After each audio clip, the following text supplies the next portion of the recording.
minute here. Last week, the United Nations warned of catastrophic climate change if drastic measures aren't taken right now. That's right, but experts say climate change is already having a major impact on our ecosystems, and that's why the Detroit Zoo and a local 6th grader are working so hard to save some pretty special creatures.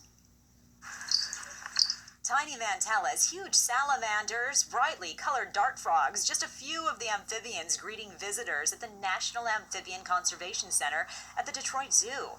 An important part of our environment, amphibians are quickly disappearing, primarily, experts say, because of climate change. All over the world, amphibian populations are declining dramatically. We're estimating about half of all amphibian species are considered threatened or endangered right now, and that is a huge problem. A huge problem they're trying to combat with conservation efforts here at the center, and by trying to engage young people in the community, like the mayor of Amphibiville, 11-year-old Trinity Favazza.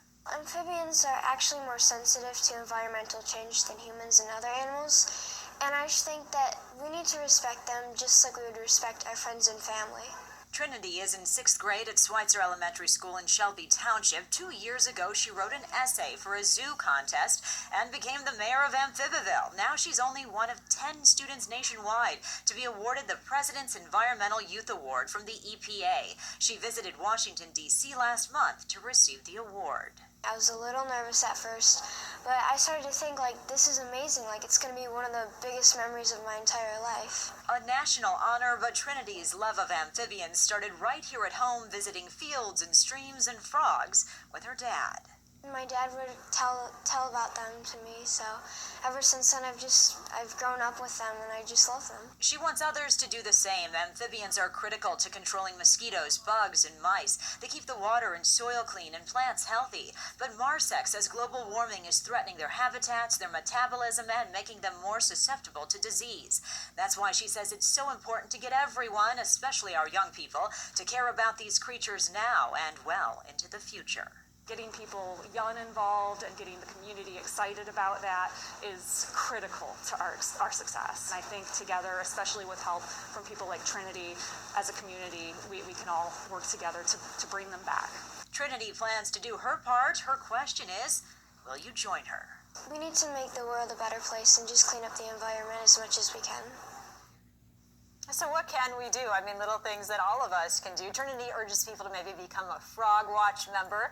You can sign up for that, yeah. Or Ruth says you can provide places for amphibians, frogs, and toads to live, a pile of leaves in your yard, a rock garden, stuff like that. So it's just little things that we can do to try and make a big difference, because right now we're really facing a very serious situation. It's interesting because you sit back and, first of all, she's an extraordinary young lady, but you look at the word ecosystem, right? And you think about the fact that we're part of a system. It's not just us in a vacuum hanging out. That's right. So what you do affects what happens next, the butterfly effect. And man, if we could just all be a better part of the system, maybe that would be better for everybody. I know. If kids like Trinity ruled the world, maybe we would.